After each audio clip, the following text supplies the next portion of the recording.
शिवसेना आणि राष्ट्रवादी काँग्रेसमधल्या आमदार अपात्रता प्रकरणात एक मोठी अपडेट समोर आली आहे। या प्रकरणात सुप्रीम कोर्टामध्ये आज सुनावणी होणार नाहीये। या महिन्यामध्ये दोन्ही प्रकरणावरची सुनावणी होण्याची शक्यता ही कमी आहे। त्यामुळे सप्टेंबर महिन्यातच या प्रकरणाची सुनावणी होण्याची आता शक्यता आहे। आज सुप्रीम कोर्टातल्या या सुनावणीकडे सगळ्यांचं लक्ष लागलेलं होतं। हे प्रकरण मेन्शनिंग झालेलं होतं, मात्र या संदर्भातली सुनावणी आता एक महिन्यानंतर म्हणजे सप्टेंबरमध्ये होणार आहे। सप्टेंबर ऑक्टोबरमध्ये या संदर्भात म्हणणं ऐकून घेतलं जाईल आणि याचा निकाल सुद्धा हे दोन्ही प्रकरण निकाली काढली जातील अशी माहिती वकिलांनी दिली। अजित पवार गटाला 3 आठवड्यांचा वेळ दिलेला आहे उत्तर देण्यासाठी, तेव्हा हे उत्तर आल्यानंतर आता पुढची सुनावणी होणार आहे।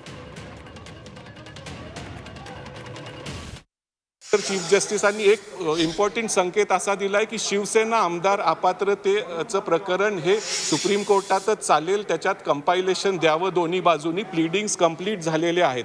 त्यामुळे सप्टेंबर किंवा ऑक्टोबरमध्ये ह्याची सुनावणी नक्की होणार आणि ह्याचा निकाल पण अपेक्षित आहे आणि तसंच एनसीपी बद्दल पण आहे। त्यामुळे आज 1-2 दिवसात आपल्याला पुढची तारीख मिळेल आणि जरी आज मुहूर्त लाभला नसला दोन्ही प्रकरणासाठी तरी सप्टेंबरमध्ये जी तारीख येईल त्याच्यात हे प्रकरण ऐकले जातील आणि निकाल काढले जातील। नेहमीच मी सांगत आलो की शेवट लोकांच्या हातात आहे। We the people of India इथनं आपली राज्यघटना चालू होते।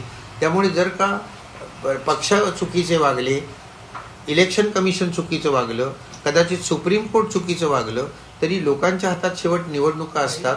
लोकसभेमध्ये त्याचा काही परिणाम आपल्याला ऑलरेडी दिसलेला आहे आणि विधानसभेमध्ये आता लोकांनी निर्णय घ्यावं की विश्वासार्हता जी असते की ज्यांच्यावर राज्यघटनेने अंपायरचं काम सोपवलेलं आहे, मग स्पीकर असो, गव्हर्नर असो, चीफ इलेक्शन कमिशनर असो, या सगळ्यांची विश्वासार्हता जी आहे ती फार कमी होत चालली आहे।